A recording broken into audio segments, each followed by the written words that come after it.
Bom dia, povo abençoado de Jesus. Vamos para mais um estudo então, né?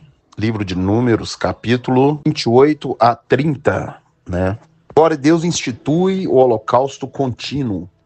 Essa oferta de holocausto, ela cobre pecados genéricos. Existia pecado de ignorância, vários tipos de pecado e vários tipos de oferta. O holocausto seria obrigado continuamente um cordeiro pela manhã e um cordeiro à tarde. Eu quero dizer, Jesus é o Cordeiro de Deus que tira os pecados do mundo. Ele foi oferecido pelo próprio Deus em holocausto por nós. Muitos creem que os judeus mataram Jesus, ou os romanos mataram Jesus. Mas em Isaías 53:5 diz que ele foi morto pelo seu pecado. Isaías 53:9, 10 e 11 fala que o Pai agradou moê-lo, fazendo enfermar.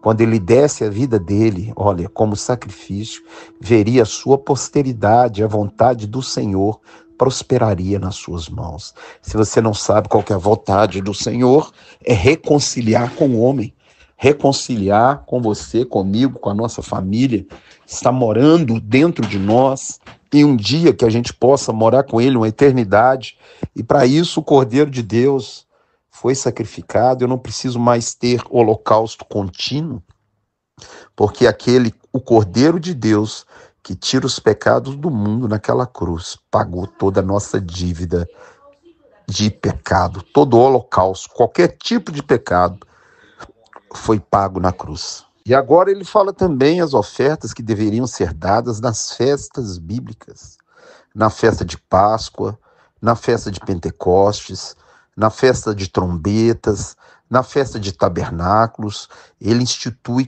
cada tipo de oferta e como deveria ser. Isso mostra uma organização, um Deus organizado, um Deus santo, um Deus que instituiu tudo isso para que o homem pudesse se aproximar dele sem morrer. Eu quero dizer que as festas bíblicas, lá na frente, no livro de Deuteronômio, eu vou falar o que elas mandam na primeira vinda e na segunda vinda de Jesus. Há uma escatologia ligada às festas bíblicas. E hoje a igreja celebra festas mundanas. Tem igreja que celebra até carnaval. É um absurdo o que nós estamos vivendo de evangelho hoje, infelizmente. Então, Jesus é o Cordeiro da Páscoa. Jesus também é o Cordeiro do Holocausto. Todo sacrifício de pecado foi cancelado nele, porque ele é o sacrifício perfeito. Então Deus institui o povo de Israel, os levitas, como deveriam proceder, os tipos de sacrifício diário, os tipos de sacrifício agora nas festas bíblicas são instituídos conforme a vontade dele. E tudo tinha que ser sem defeito, perfeito, organizado. Qualquer erro podia custar até a vida da pessoa. Você já pensou? Hoje eles levam a obra de Deus relaxadamente. Ninguém está nem aí. As pessoas agem como se Jesus nunca fosse voltar. Pois eu quero dizer, ele morreu, ele ressuscitou e ele vai voltar. E hoje o sacrifício para o mundo é você também. É você quem Deus levantou para ser um sacrifício vivo. Como assim? Abrir mão da sua carnalidade, perdoar, mudar, né? Ser transformado de dentro para fora. Leia Romanos 12:1, que você possa hoje, nesse dia, nessa manhã, oferecer o seu corpo como sacrifício vivo, santo e agradável a Deus, que é o culto racional. Não é pedir, não é ficar 2 horas gemendo, dizendo que ama Deus, mas é se oferecer para ser uma bênção nas mãos dele. Ele continua instituindo as ofertas nas festas bíblicas, e essas festas ele fala, obra nenhuma fareis, ou seja, essas festas são sábados.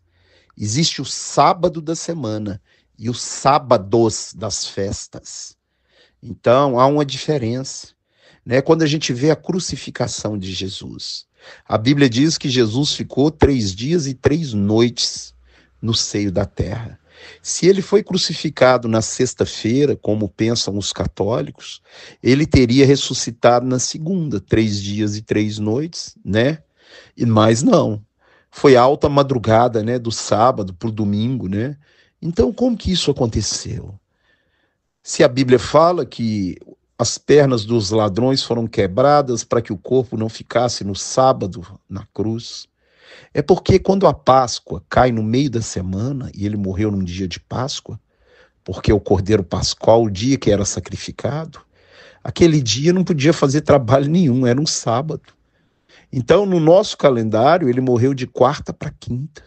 E agora, se você fizer a conta, o calendário hebraico não é solar, é lunar. O dia começa, né, ao pôr do sol do outro. Por exemplo, né, hoje, nesse dia, é terça-feira. Terça-feira vai ser até às 6 da tarde. Quando aparecer a primeira estrela do céu, já é quarta-feira. Se for 6h05 da noite, 18h05 já é quarta-feira. Então o calendário bíblico ele é lunar. E o sábado não é só o da semana. Tem o sábado da festa também. Você está vendo aí no livro de Números, obra nenhuma vocês poderão fazer nesse dia, no dia da festa. Ou seja, a Páscoa era um sábado. Então a semana de Jesus teve o sábado da Páscoa e o sábado da semana. Aí você conta 3 dias e 3 noites, quinta para sexta, sexta para sábado, sábado para domingo. Aí deu certo, beleza? É uma curiosidade para você saber. Não se celebra, né? Os católicos celebram a morte de Jesus na sexta-feira da Paixão, não come carne, mas não conhece da cultura, não conhece do calendário, não conhece da Bíblia, né? Porque o que a Bíblia diz é isso que você está aprendendo agora. Então, não é só os católicos, não, os evangélicos também não sabem disso. 90% não sabe disso, não tem essa noção. E agora ele fala da festa de tabernáculos, que o 8º dia era o dia mais importante, né? Eles deveriam morar em cabanas, né? Para lembrar que foram peregrinos da saída do Egito, e Deus fala para morar em cabanas, mas no último dia havia uma grande festa. E na época de Jesus, você vai ler em João 7, 37, 38, a palavra tabernáculo significa Deus no nosso meio. E ele vai manifestar na festa de tabernáculo. Quando o povo começa a pedir chuva, falando Hosana, Hosana, e a palavra Hosana, do hebraico Hoshiana, é salva-nos agora, está em João 7. Né? Você pode ler do 35 em diante, fala no último dia, esse aí que você está lendo que é o 8º dia, o grande dia da festa, Jesus falou, todo aquele que tem sede vem a mim beba, porque como diz as escrituras, do seu interior fluirão rios de água viva.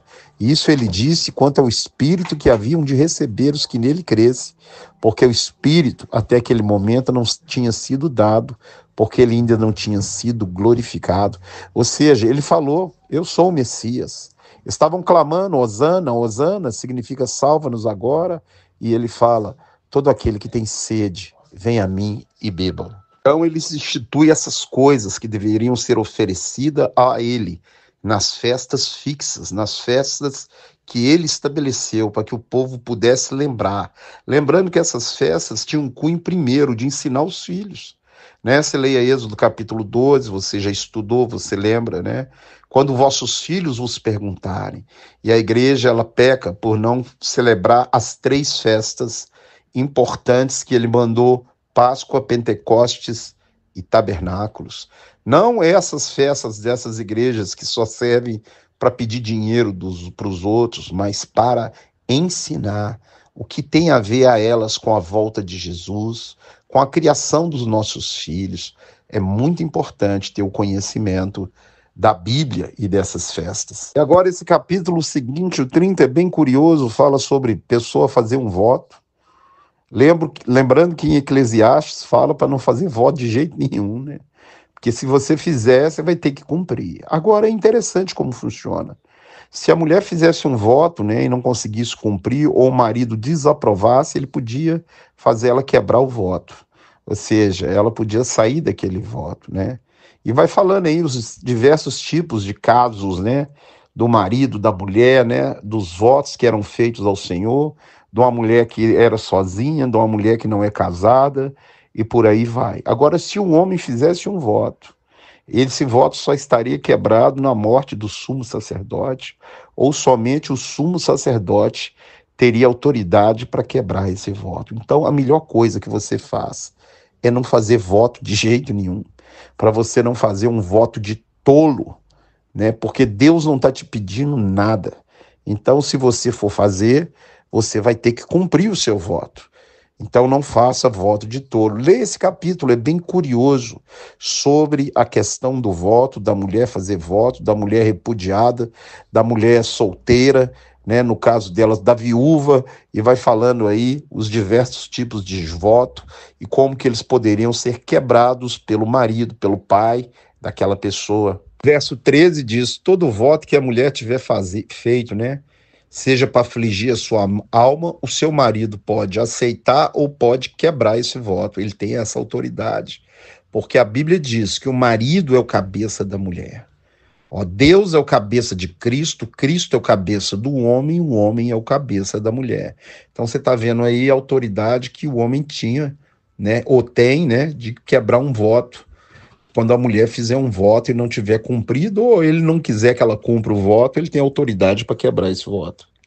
Agora, Eclesiastes, eu repito, Salomão fala, é melhor que você não vote do que você votar e não cumprir. Agora, se o marido soube do voto e consentiu, né, e quebrar, aí ele agora é obrigado a cumprir aquele voto. E assim termina o capítulo 30 do nosso estudo de hoje.